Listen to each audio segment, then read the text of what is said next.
gochimanyi President Museveni yajja for the first time nga balonda speaker wa Uganda najja natula Kadaga yabakuba left and right. Lwaki Kadaga actually Kadaga wa people power. Kadaga wa people power. Tunula mu camera. Bana Kadaga nga umulaba. Kadaga wa people power. Kakati Kadaga bwate bwali olanyo okujja ku Kadaga nga kiriza kyensubira ati kizibu kuba Kadaga naye ayagala kukola soft landing mpuli ati bamwako n'obutwa tavaawo ng'amanyi nti no myaka nga gino etaano tusobola okubanga tugenda tavaawo olanya walaba Kadaga nga ze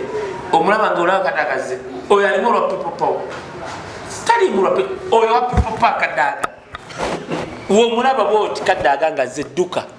ye drone duka muntu w'abantu mu Uganda muno generation eddako egenda kuba ya people power okubulira abantu bakoya abantu abekusa bokka tebakyalonda zi family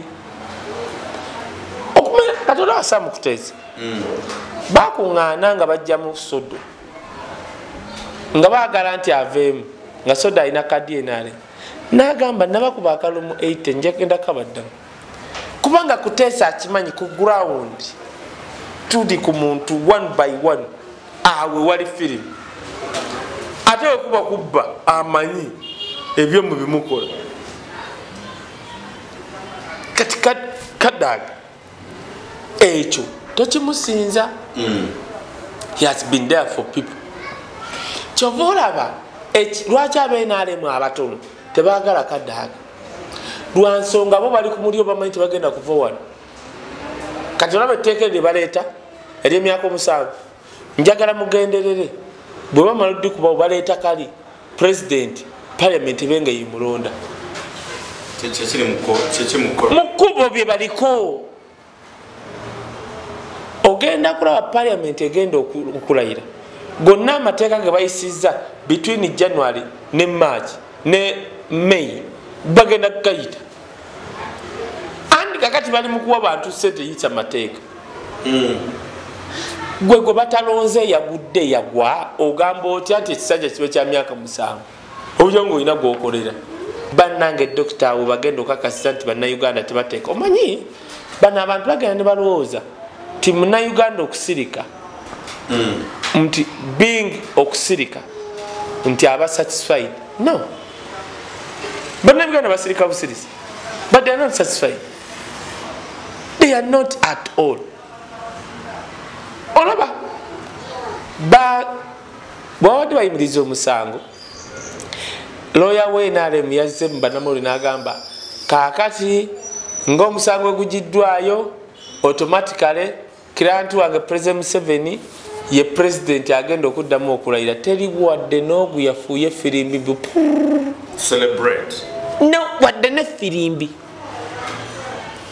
kati ne gobaawo omutwalo okwambala t-shirt n'okuyingira mu basi z'NRM ffenna Uganda etunyigawa babiri ate n'abazungu ne batuyamba bano bonna ababba ssente egenda tunyigira wano ffenna balina tujjanjabira kiruddu talikuddamu okulinya nnyo teri bakirize embeera yensi kati Kadaga ng'alaba banne babaganye okulinnya ennyonyi ng'asiriwala tasobola kuddamu kusiriwala Kadaga otegedde naye banna ebintu bya Uganda bifu olaba ne Kadaga bwe yalwala bamutwala Nairobi palala papa era abanyankole ffe tuswadde nga ffe tulowooza paasi sinamuganza avuma Kadaga nga region endala Kadaga yaserengese buserengese ati nga tusigaza paasi sinamuganza we nayogera bwati n'agamba ndi mumbejja tuba tukyali awo ne tuyingira mu kalulu ka Bobbi namuganza yayita Kagwani yali asobola obutadde Kadaga agamba nga oyo temuzza nsumbuwa ng'asonga busonzi amundetera ono nga baleeta kati namuganza yasirika yategeera waakoma kati olanya kubanga President Museveni ya masteringa ati wawa n'ebyobufuzi yawaako olanya obuyinza olanya n'alowooza nti nno asobola okukola ebyo Kadaga amanyi amaanyi gagajja mu bantu. Kadaga tewali mukulembeze nze gwe Katonda n'akuyamba n'otambulako ne Kadaga osobola okulowooza vice president wa Uganda. The respect gye bamuwa bannange presentation Kadaga gy'akola simanyi. How I wish you could see ngalina mu conference. Kadaga yali e Canada ya presentinga ngaddamu abazungu ku bisiyaga ne basigala nga tebanyiize nga naye abakoze ngalaze authority ye Kadaga. Kakati ono olanya abaakajja webamuwaako ku buyinza nabanga waddayo mambuka alowooza nti ye Uganda. Kyova olaba bajja bibabuuza era omulaba omuntu agivuga nga avuga taxi mubakuba ebifaananyi. Uganda empya ejjaggo mister ne weeba agenda okuddako either ng'ava mu first family oba avaawa gwe manya yena omukulembeze agenda okuddako wano yagenda otandika kye bayita real development ya Uganda. Va ku bino simanyi 10 programs simanyi prosperity for where have you seen prosperity where omanyi ebbanja eriri ku nsi ya Uganda ebyo babyogerera mu bali abatasoma. Njagala ojje nga tobifudde bya bizibu tubale ebbanja Uganda lyeyina ogenda nakwewuunya olaba nafe tukyasasolize baalya ku mulembe gwa kati ate ku luno tugenda kusasula emyaka nga 5 bano abasajja batukoze bubi. Kakati baba ne drone zaabwe era ojja kusanga wa polisi waawe amanyi abagundi bazimanyi naye nga tebasobola zikwatako. Mubakuba ebifaananyi mu Uganda eddako bajja kujja bajja banoonya ate ye Uganda eddako ino kumpi yiyo kuba kodi abaana tebatudde boyi tebatudde. Kyova olaba nze kali ti president wange Museveni mugamba if you can't think now kubanga tuleme okukola meeting nga tugamba nti tugenda kukola tutya okukwata Bobi Wine tugenda kukola tutya okukwata Bobi Wine ezo si meeting president yeetaaga. How can we make a transition? How can I retire? Singa kati parliament etuyamba bana abagwa ne bagamba president Museveni katumukolere etteeka nga liri litya bwawummula tugenda sigala nga tumuwa omusaala gwe ne kino kati bamukola disservice president Museveni okitegedde kati bateesa kubya kati bamukola disservice ababempi abagezi kati right now bandi badde baga president Museveni tumufunire kino ne kino.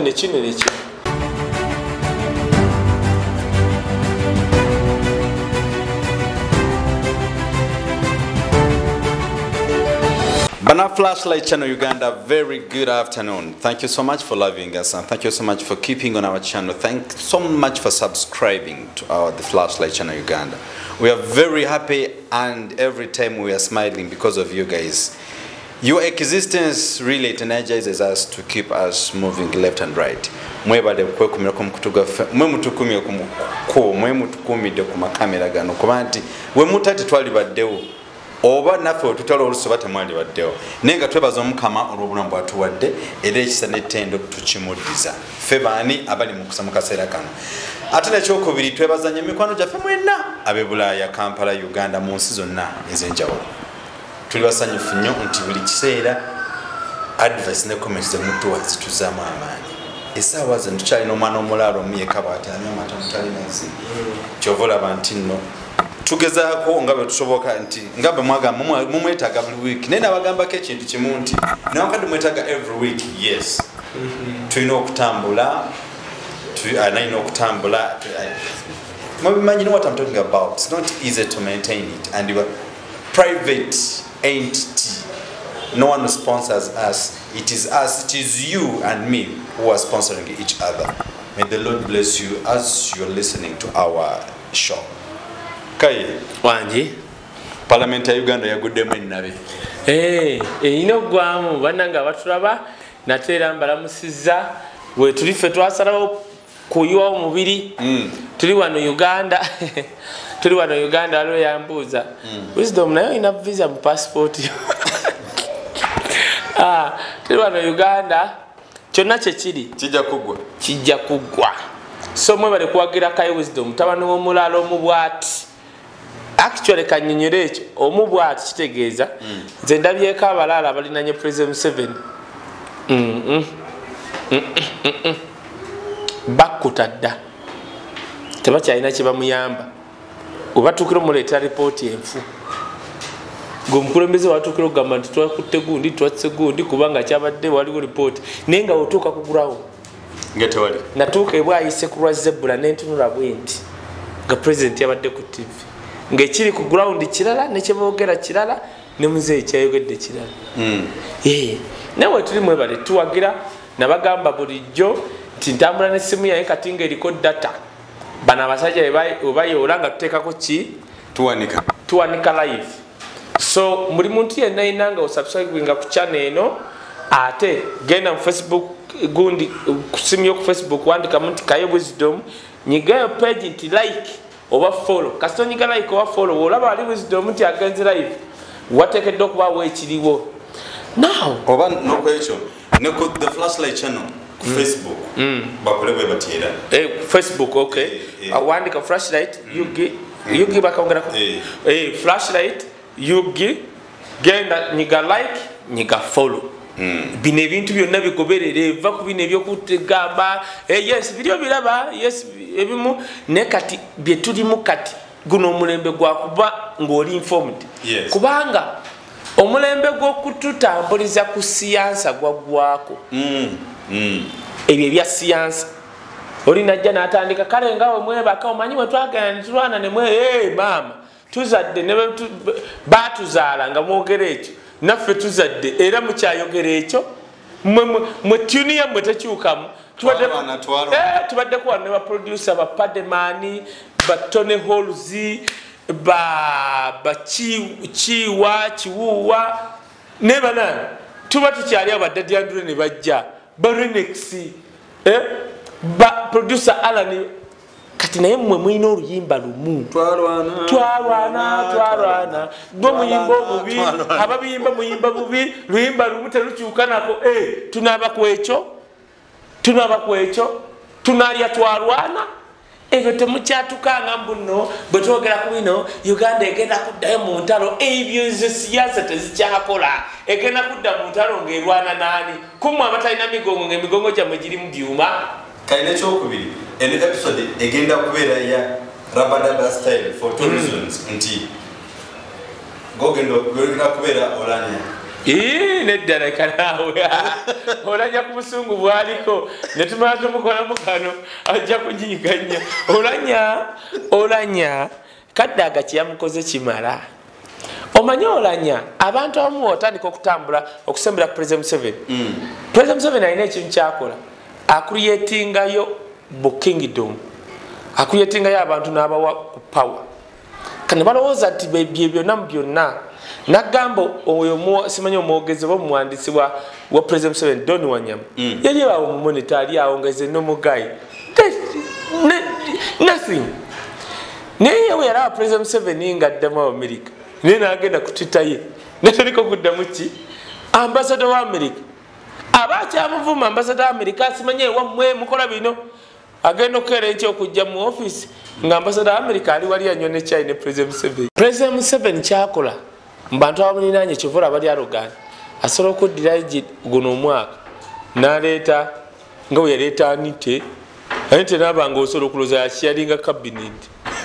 Anite n'ayogera n'agenda si yali akalo kati ng'amaanyi gonna gajja eri mu bulobwe aleeta n'ayogera n'olowooza tulina amagye temujja bukya bamukubanga entwe ye taddangamu kwogera nti tulina ki kati President 7 bw'ati akaera ku makya n'aleeta Jennifer Musi n'abigula ekampani n'abigula atambula bw'ati ne bakanyama n'abigula kakati yagenda mu America akabina kajja kuggwerako eyo kakati agenda n'alaba President 7 agira abantu kati kati Don Wanyama adda kuli n'awandika n'alowooza nti wakabi nnyo kati naawo ye olanya balowooza nti omanyi bano abasajja tebavuganyizibwa kati Kadaga kubanga akola ebintu n'ateekamu ak'obuntu kyekino ekya kooti ekooti wadde amateeka gagamba but the law expects the judge okuteekamu nti okay tutegedde naye akakola naye basikayo mind y'omuntu how will the world perceive it. For example, singa nali winyo dole sandigenze kulaba president mulundi gusukka mugumu nga bamuwabidde because the law moves on perception. Tiense genda kiraba etya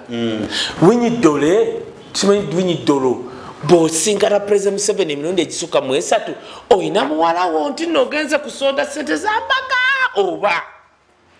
kati olanya president Museveni batuuka nga waliwo no omukyala simanyi mumbejja ava mu ebusoga Pasisi Namuganza kati Namuganza bamafia ne bakola Pasisi Namuganza ne bamukozesa ovuma gundi Kadaga n'avuma Kadaga Katonda n'atuyamba najja yesimba ku Seeke ne Kadaga tupime gye byaggwera nga tulina vice chairman wa Eastern Region byaggwera ng'era abanyankole ffe tuswadde nga ffe tulowooza Pasisi Namuganza avuma Kadaga nga region endala Kadaga yaserengese buserengese ati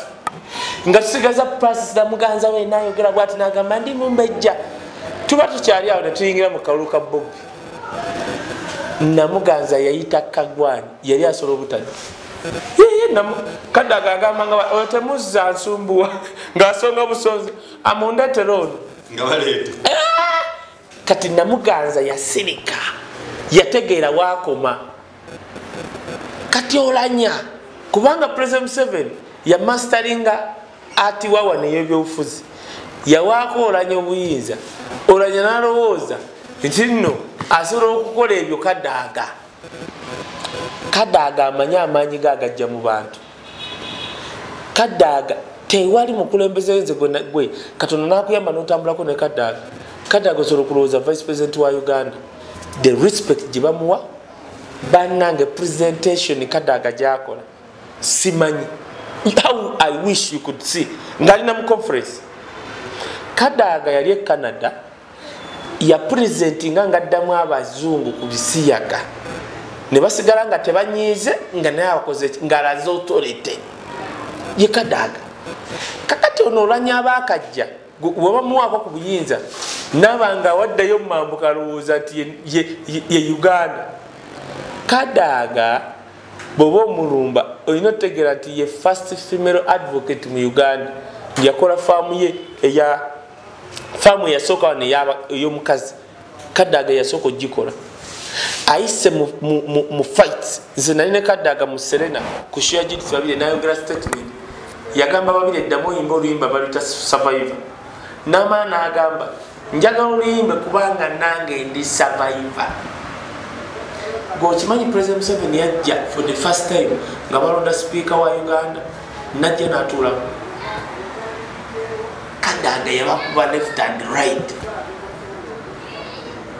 lwaki Kadaga actually Kadaga wa people power ndabakantu ako kai Kadaga wa people power tunula mu kamera bana Kadaga nga omulaba Kadaga wa people power atie why minaga amanyi g'abantu gegali mu Kadaga era making era yasitegeera wano tusobola kubeerawo nga sina manyi g'abantu takoonya abantu enkera abali mu stage kyobolaba yabeerako Bobi Wine alala papa wali Bobi Wine yatambula bwati nga Kadaga bayogera bantu bagamba bakobe Bobi Wine mu parliament nagamba tekisoboka yoyo Kadaga kati kankubule tolaba nti NRM bakuŋŋaana eri mu ffumbiro lyabo ne balonda abantu baabwe okumanya Kadaga ayina power bwamala okuŋŋaana eri ye n'abalinda we mu bibiri oba bisatu mu mmeka abeena babagenzi eri Kadaga abeerako n'ebyo bibiri kati ate watuuka mu opposition awuuta bamukkiririzaamu ati kati Kadaga alinga wisdom Yesu yagala president Museveni netoli kidogi oyina omutwe gwo Kadaga yagende makaye n'asoma amateeka mu maaso maki Kadaga wava mu parliament ayina faamu ye kati abatunuuliranga mmwe abayizi kati muzeeyo soma nga abatunuulidde n'empapula zammwe tazeekakasa bulungi kubanga zibasanga mu Ebipya kati ye Kadaga naawe Kadaga nga bw'omulaba olaba etteeka ebikiri mu parliament eyo tyomulaba olanya asuubira nga bwe yali asuubira luli tyagenda kuba sipiika Dr. Nkulayirira olaba Kadaga ng'akomyewo ng'avuganya kuba sipiika agenda kubakuba tagenda bakuba agenda bagunda jukira eno parliament kakati Kadaga bwate bwali olanya okujjako Kadaga ng'akkiriza kyensuubira nti kizibu kuba Kadaga naye ayagala kukola soft landing mpulira nti bamuwako n'obutwa tavaawo ng'amanyi nti no myaka nga gino 5 tusobola okuba nga tugenda tavaawo olanya walaba Kadaga nga ze omulaba nga olaba Kadaga ze oyo alimu olwa people power talimu olwa oyo wa people power Kadaga womulaba bwoti Kadaga nga ze dduka ye drone duka muntu w'abantu mu Uganda muno generation eddako egenda kuba ya people power okubuulira abantu bakoya abantu abekusa bokka tebakyalonda zifamire okumenya Katonda wasamu kuteesa bakuŋŋaana nga bajja mu sodo nga baagala nti aveemu nga sodo alina kadyenale n'agamba nabakuba akalumu 80 njagenda kabaddamu kubanga kuteesa akimanyi ku ground tuli ku muntu 1 by 1 awe wali firimu ate wekuba kubba amanyi ebyo mu bimukola kati Kadaga ekyo tokimusinza he has been there for people kyova olaba lwaki abeenaalemu abatono tebaagala Kadaga lwa nsonga bo bali ku mulyo bamanyi tebagenda kuva wano kati olaba etteeka lye baleeta ery'emyaka 7 njagala mugenderere bwe bamala oddikuba baleeta kali president parliament ebenga yimulonda mu kkubo bye baliko ogenda kulaba parliament egenda okulayira gonna amateeka ge bayisizza between January ne March ne May bagenda kukayita andi kakati bali mukuwa bantu sente yitsa mateeka gwe batalonze yagudde yagwa ogamba otya nti ekisajja kibe kya myaka 7 obyo ng'olina gwokolera babala Ebipya omu kigise kyasobola okugamba mumpa miliyoni ebyo njiwewo omubiri nonda yes ate oba yagwa kyakyalina kyaluzi weenaale mukigo osobola okusanga n'agamba egyo 7 aba alimu tasobola kigamba era abaagwa we bali mu bipika kati ojja kulaba nga kizze nga bagamba president agenda kulondebwa parliament bannange dokita we bagenda okakasisa nti bannayuganda tebateeka omanyi bano abantu bagenda ne balowooza ti munnayuganda okusirika nti being okusirika nti aba satisfied no bannayuganda basirika busirisi but they are not satisfied they are not at all olaba bwabadde bayimiriza omusango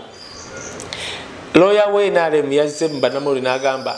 kaakati ng'omusango gugiddwayo automatically kiranti wange president Museveni ye president agenda okuddamu okulayira teri wadde n'ogu yafuuye firimbi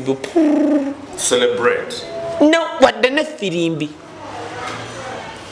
kati nego baawo omutwalo okwambala t-shirt n'okuyingira mu basi zeenaalemu ffenna Uganda etunyigaawa babiri ate n'abazungu ne batuyamba bano bonna ababba ssente egenda tunyigira wano ffenna balina tujjanjabira kiruddu twalikuddamu okulinnya nnyo teri bakkiriza embeera yensi kati Kadaga ng'alaba banne babaganye okulinnya ennyonyi ng'asiriwala tasobola kuddamu kusiriwala Kadaga otegedde naye banna ebintu bya Uganda bifu ola ne Kadaga weyalwala bamutwala Nairobi palala papa Kaye awatu nja tukole mukagonde ka sit debate naye nga tukyogere just things of that kind okimanyi nti government ya Uganda yo yeewunyisa ebitasoboka byefuula nti nobisoboka ebisoboka n'ebifula ebitasoboka kanka kyokulabirako oŋŋamba otya essaawa zino kwetuli ebiruma abantu si mwe kweyongeza kisanja eddaga mu lwaliro gyeribi anti wuliriza kankugambe kino mu Uganda waliwo ebintu ebikolebwa mu Uganda nga togenda bisanga walala wonna mu nsi nagamba abantu bampeeyo ensi emu gye balonda bemupi b'abakadde teriyo eriwa wuye omukadde era ate mu palamenti akiikirira abakadde kugaye tuleeta n'abataasoma kasanga wemutuuka ali mugamba yes nga mwambadde t-shirt ya yero bampeeyo ensi emu gye balonda abakadde kati waliwo ebintu nga biba Uganda yokka our first priority ya parliament si kweyongeza kisanja tebateesa ku drone tebateesa ku banaye bali ku bisanja era abalemeddeko basekikubo katulaba basekikubo bwenaale ne watuuka ku nsonga y'omuntu wa wansi sekikubo balemeddeko ne bagamba minisita abantu babakola ki ate kirungi ka drone teziri mu Kampala okka ne mu Western nawo zirungi je by the way wali omu client waffe yatugambye nkikozeko okinako kahiti waliwo omwami Entebbe Road wano waffe mu Uganda stage ya taxi waliwo emmotoka drone nimwezi bazifula zi taxi ziri ne kakati zo ziri tezigenda mu bikubo bya zi taxi nga bwe zirina okuba ate abantu babo bagamba chances are zezo zennyini ezigenda ne ziwamba ate nezikola obadde ogamba oti ne badriver bebafuna olaba engeri speed eziddukirako abo abaana ba taxi abo balaba bebafuna bebamanyi okuvuga ezo byekisiru era kyova olaba omwami kyabadagezako okumbuuza nti tewaliwo tteeka ligamba nti emmotoka okubeera ku stage bebayinga okusejja taxi ebemu n'ekikuubo anti kakati zaabwe kyova olaba bajja bibabuuza era omulaba omuntu agivuga nga avuga taxi mubakuba ebifaananyi Uganda empya ejjaggo mister ne weeba agenda okuddako either ng'ava mu first family oba avaawa gwe manya yenna omukulembeze agenda okuddako wano yagenda otandika kye bayita real development ya Uganda va ku bino simanyi 10 programs simanyi prosperity for where have you seen prosperity where omanyi ebbanja eriri ku nsi ya Uganda ebyo babyogerera mu bali abataasoma njagala ojje nga tobifudde bya bizibu tubale ebbanja Uganda lyeyina ogenda nakwewuunya olaba naffe tukyasasula ze baalya ku mulembe gwa kati ate ku luno tugenda kusasula emyaka nga 5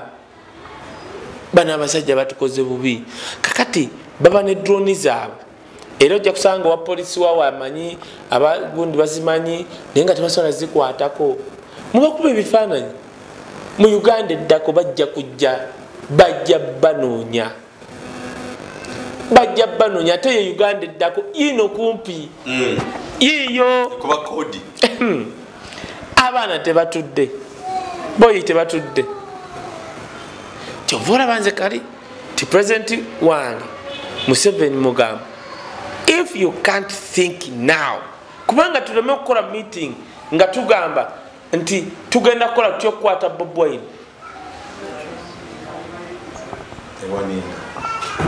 tugenda kukola tutyokukwata Bobi Wine ezo size meeting president yeetaaga how can we make a transition how can I retire singa kati parliament etuyamba bana abagwa ne bagamba president Museveni katumukolere etteeka nga liri litya bwawummula tugenda sigala nga tumuwa omusaala gwe ne kino kati bamukola disservice president Museveni okitegedde kati bateesa kubya kati bamukola disservice ababempi abagezi kati right now bandi badde baga President Museveni tumufunire kino ne kino ne kino ne kino ebya tujja byongerako nga tukomyeeko simula abatulaba kabadde katono nnyo kano tugenda byongerako next week bye bye. Banna Africans tuyanze ngabale ko the Flashlight Channel Uganda nenga ngabana bategeza banna kyagala ba sponsors kai sukula ba sponsors banange ba sponsor abagala okuwagira program eno temutya mujje tutandika okulanga kampuni zammwe tuzeetaaga twetaagira ddala ebirango twetaagira ddala buli kimu mujje tulange yes mujje mutuwe ku ssente zammwe tujja nno okulanga ebyaddala mwali mutugamba campaign ate kati munatugamba nti mulinda kulayira bannanga abantu namwe mba mubatitizi nnyo tulina numbers mujje tulange ekintu kikube nga kyekyo era tumujje tulange mwina amini www.ug amini Kaye uno wali naye waganya okujja ekyokubiri Badru brother wa Dr. Aisha tunatumideko Aunt Faith tutumideko London Christine Mikani Dubai Abe omutika Abba wa mafuta Australia yes Abba Australia Abe na tukutumideko nnyo mwina ne madamu afatuka ali abadde ku kamera tukutumideko twebale nnyo bakabanda boda chali mbibuzo tubabadde bashamimbo n'abachali mbibuzo bakola naye ateffe munange ffetu tuva mu office ne tujja ne tusoka tuweereza akensi mwebale nnyo mwebaddala mwebale kutwagala atakumira mpera batukumire ate olundi ne Kaye Wisdom bannange bibuuza atandika next week success card ezo